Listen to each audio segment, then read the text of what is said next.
I knew from the moment I walked into my Aunt Linda's house that something was different. The way conversations stopped mid-sentence when I entered rooms, how my cousins would exchange glances when they thought I wasn't looking, the forced smiles that never quite reached anyone's eyes.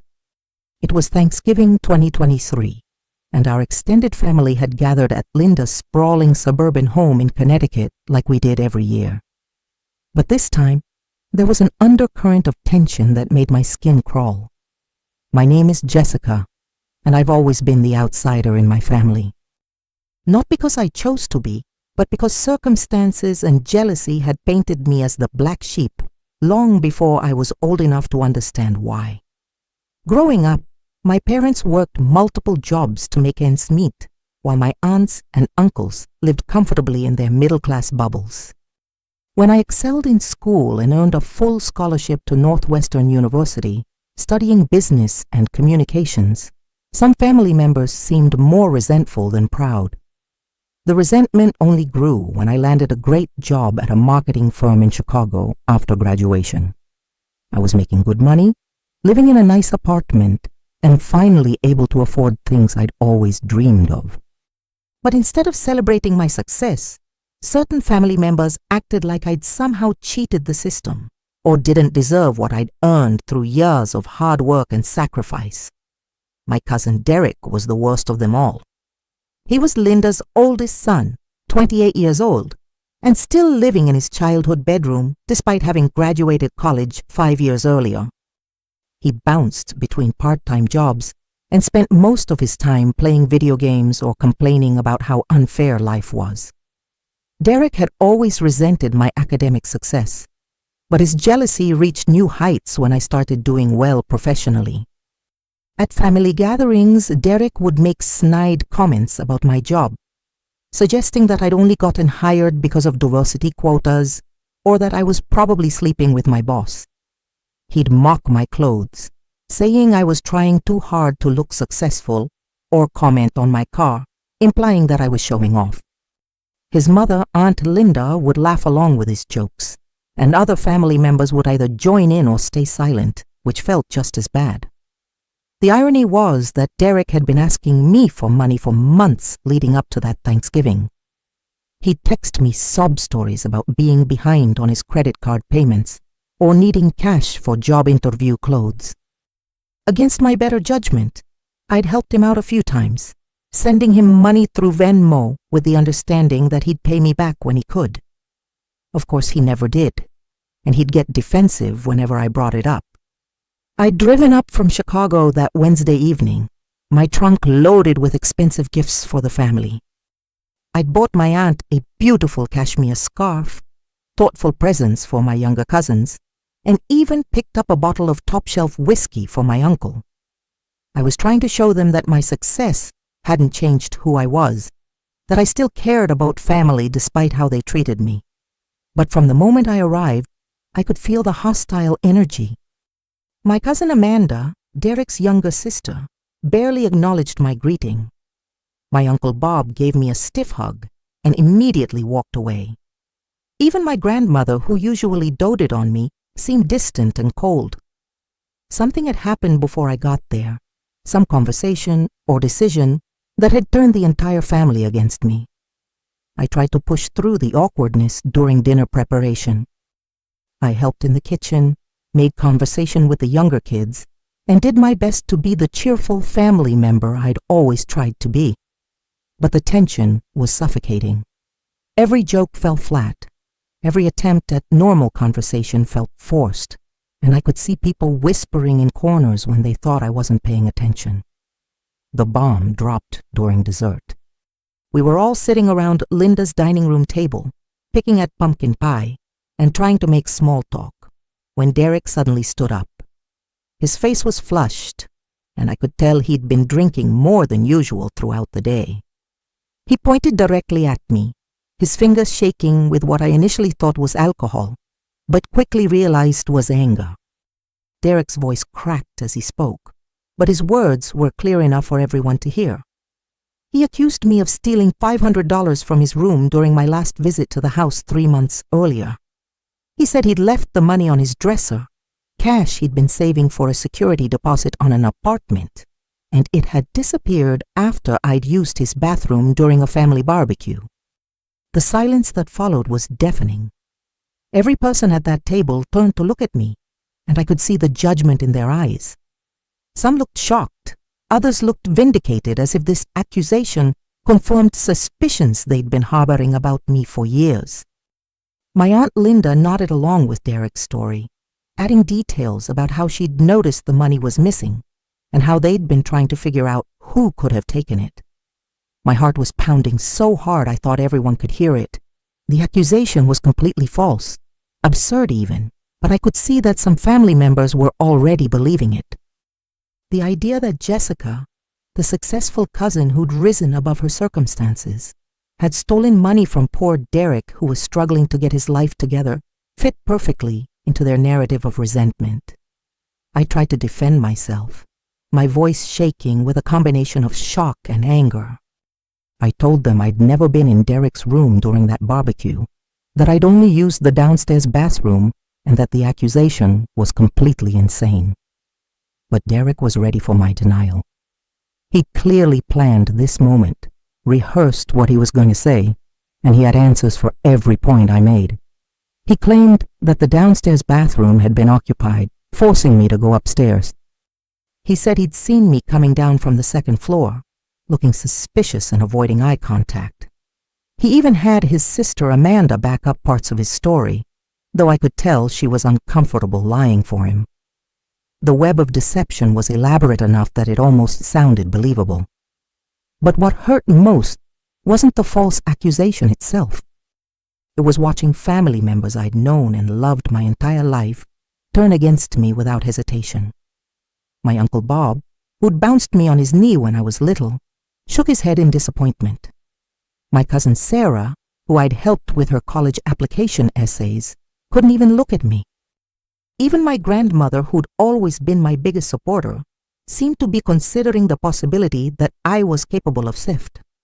The worst part was how quickly the conversation shifted from Derek making an accusation to the family staging an intervention.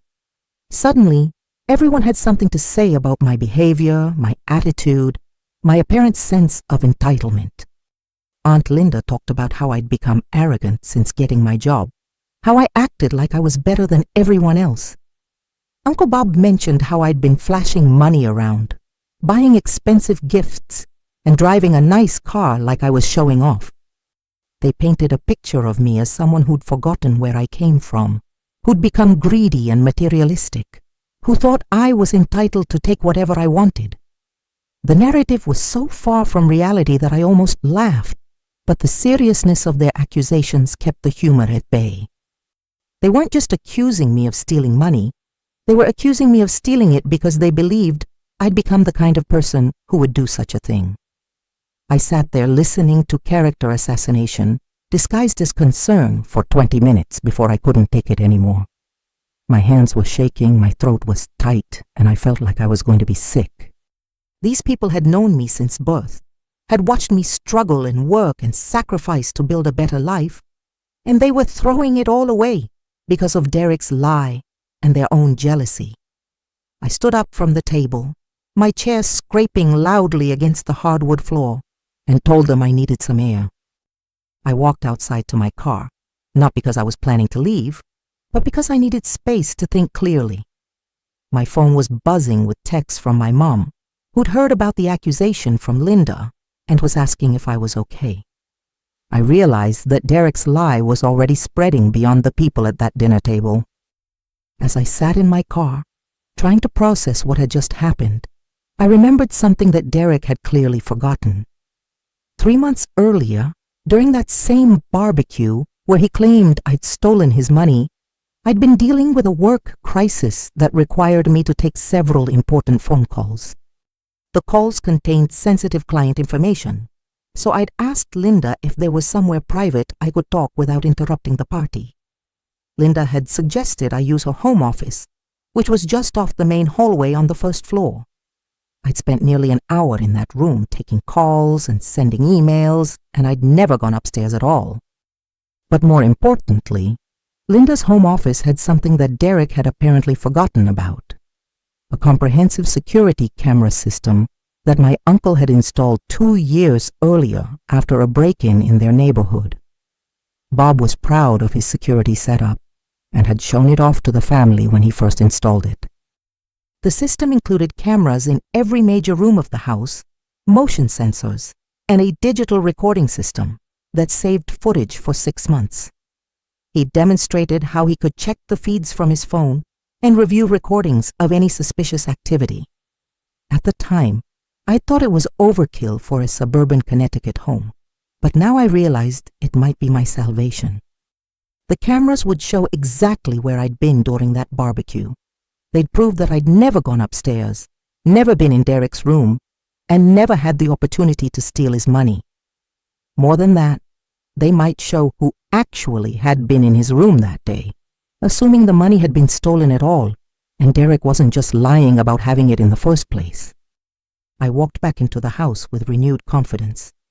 The family was still gathered in the dining room, and I could hear them discussing what to do about me, whether they should confront my parents, whether this was something that needed to be reported to the police.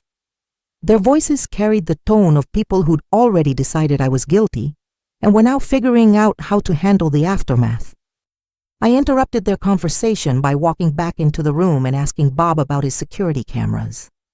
I could see the confusion on his face as I reminded him about the system he'd installed, how proud he'd been of the comprehensive coverage, how he'd shown us all the recorded footage of the landscaping crew working in their backyard.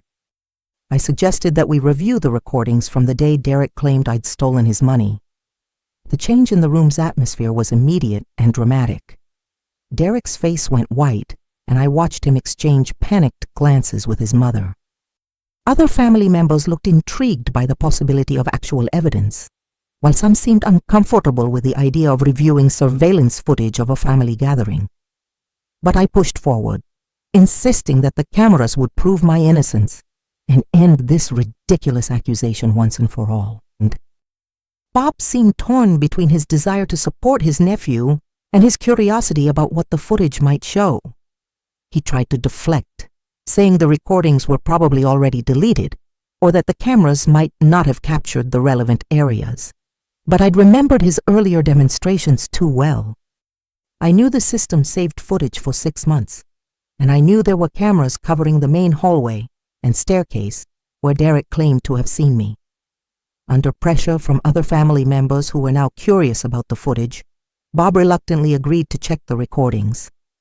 He led us to his home office, the same room where I'd taken my work calls during the barbecue, and pulled up the security system interface on his computer. The digital files were organized by date and camera location, making it easy to find the footage from 3 months earlier. I felt a mix of vindication and nervousness as Bob navigated through the recorded files. I was confident that the footage would prove my innocence, but I was also anxious about what this confrontation would mean for my relationships with family members who'd been so quick to believe the worst about me. There would be consequences for Derek when his lie was exposed, but there would also be consequences for everyone who'd supported his accusation. The first camera angle Bob pulled up showed the main hallway and staircase. We fast-forwarded through hours of footage, watching people move through the house in accelerated motion. I could see myself arriving at the party, greeting family members, helping in the kitchen, and eventually walking toward the home office with my phone pressed to my ear. The timestamp showed this happening around 2 in the afternoon.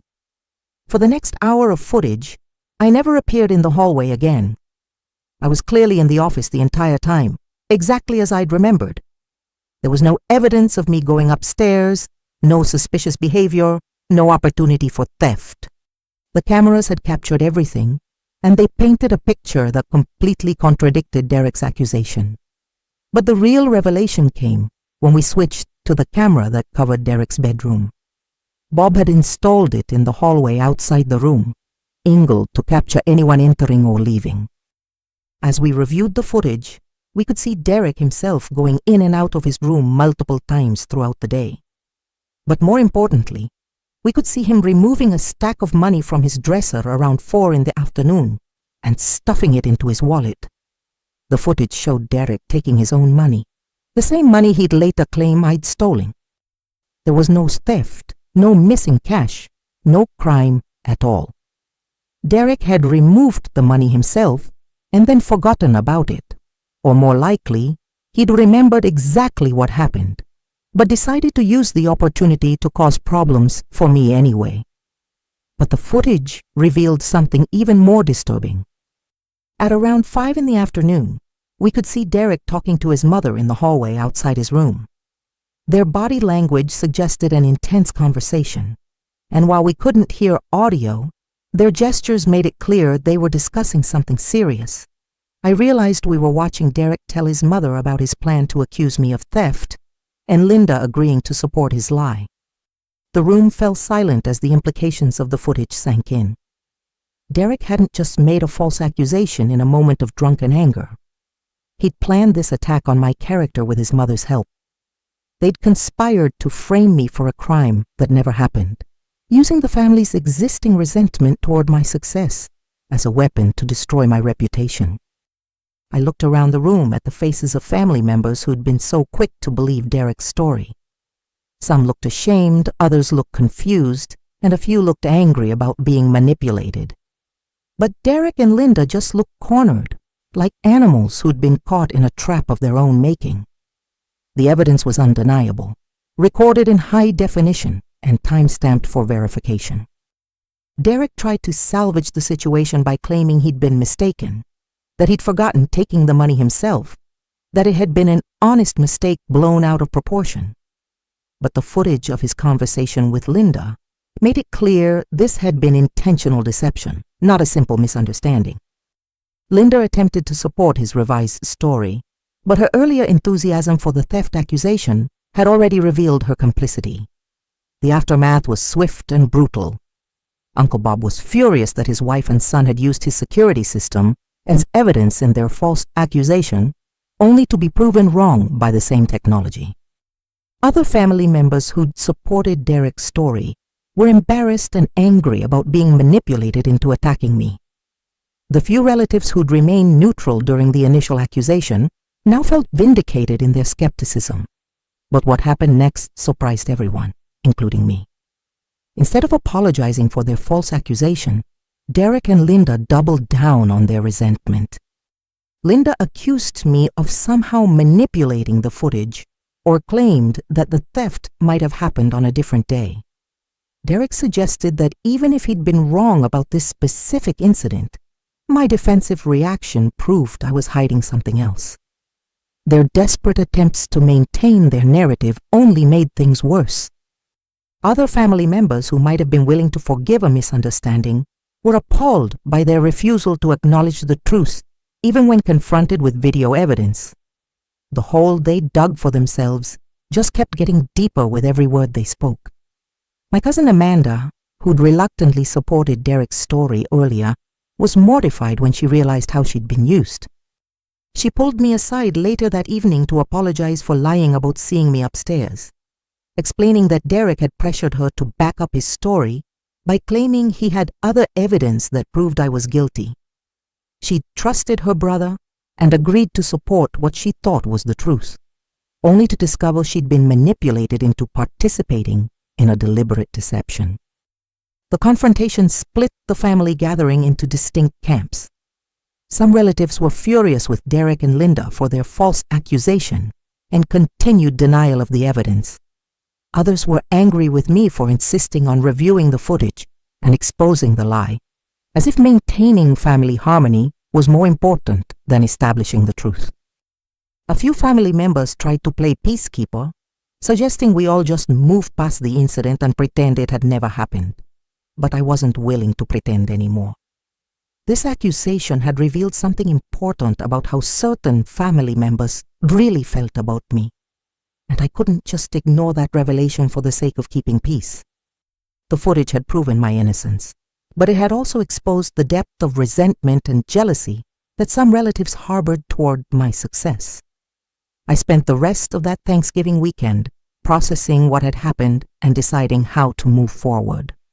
Some family members approached me individually to apologize for doubting me, expressing shame about how quickly they'd believed the worst.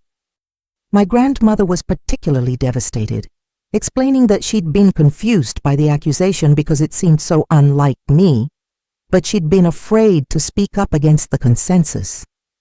Others, however, seemed more upset about the family drama than they were about the false accusation itself. They acted like I was equally responsible for the conflict because I'd insisted on proving my innocence, instead of just accepting the blame and moving on.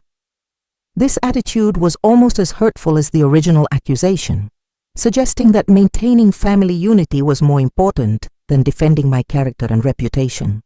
The drive back to Chicago that Sunday was emotionally exhausting. I kept replaying the events of the weekend, analyzing every conversation, and trying to understand how my own family could have turned against me so quickly.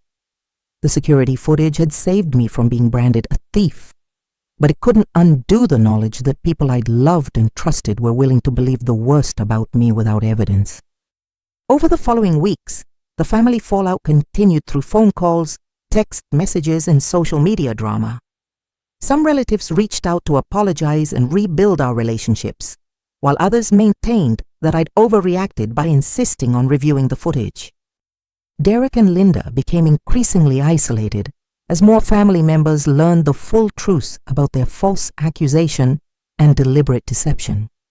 The incident fundamentally changed my relationship with my extended family. I realized that some of the people I'd been trying so hard to please and connect with were never going to accept my success or treat me with basic respect. Their resentment toward my achievements had been festering for years, and Derek's false accusation had simply been the catalyst that brought their true feelings to the surface. But the experience also showed me which family members genuinely cared about me and which ones were worth maintaining relationships with. My grandmother, who'd initially been swayed by the accusation, made a point of calling me every week afterward to rebuild our connection. Uncle Bob, despite his initial hesitation about the footage, became one of my strongest supporters once he realized how his wife and son had manipulated the situation. The most unexpected ally was my cousin Amanda, who'd been horrified by her role in the deception. She reached out to apologize repeatedly and eventually became one of my closest family relationships. She explained that Derek had been spreading poison about me for months, telling stories about my supposed arrogance and entitlement, priming the family to believe negative things about my character. Amanda's revelations helped me understand the broader context of Derek's accusation. It hadn't been a spontaneous moment of drunken anger. It had been the culmination of a months-long campaign to turn the family against me. Derek had been systematically undermining my reputation, spreading lies and half-truths designed to make everyone believe I'd become someone they couldn't trust or respect. The realization that Derek had been working to destroy my standing in the family for months was almost more upsetting than the false theft accusation itself. It meant that every family gathering, every conversation, every interaction had been tainted by his deliberate manipulation. He'd been poisoning relationships and spreading resentment while I'd been obliviously trying to maintain family connections. But knowing the truth also empowered me to make better decisions about my family relationships going forward. I stopped trying to prove myself to people who were determined to resent my success. I stopped sending money to Derek when he asked for help, recognizing that his requests had been part of his manipulation strategy. I stopped buying expensive gifts for relatives who'd shown they didn't appreciate my generosity and were more likely to see it as showing off. Instead, I focused my energy on the family members who'd stood by me or at least been willing to acknowledge their mistakes. I planned separate visits with my grandmother, invited Amanda to visit me in Chicago, and maintained close relationships with the cousins who'd never bought into Derek's narrative about my character. The security footage incident became a defining moment in my family relationships, but it also became a source of personal strength. I'd been falsely accused, publicly humiliated, and forced to defend my character against people who should have known better.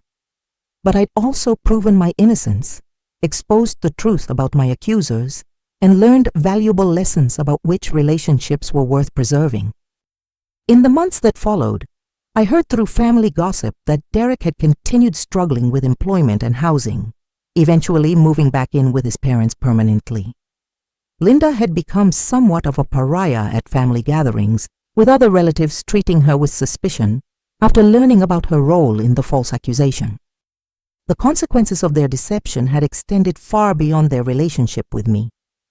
I sometimes wondered if Derek ever regretted his decision to make that false accusation. The security footage had not only proven my innocence, but had also revealed the depth of his deception and manipulation. His attempt to destroy my reputation had instead destroyed his own credibility and damaged his relationships with family members who might have otherwise been sympathetic to his struggles. But more than anything, the incident taught me about the power of truth and the importance of standing up for myself. Without those security cameras, Derek's accusation might have permanently damaged my reputation and my family relationships. The technology that initially seemed like Bob's paranoid overreach had become the tool that saved my character and exposed the real villains in this family drama. Looking back now, I can see the Thanksgiving weekend as a turning point in my life. It was the moment I stopped trying to win over family members who were determined to resent my success and started focusing on the relationships that actually brought value to my life. It was painful to realize that some people I'd loved were capable of such cruelty and deception, but it was also liberating to finally see the truth about their feelings toward me. The security footage didn't just prove my innocence. It revealed the reality of family dynamics I'd been trying to ignore for years. Some relatives had never been happy about my success and had been looking for reasons to bring me down. Derek's false accusation had simply given them the excuse they'd been waiting for to express their resentment openly.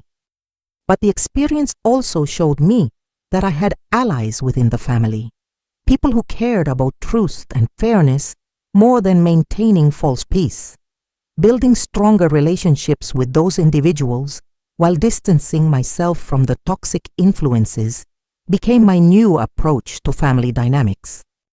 The incident taught me that sometimes the most important battles are the ones you fight for your own integrity and reputation.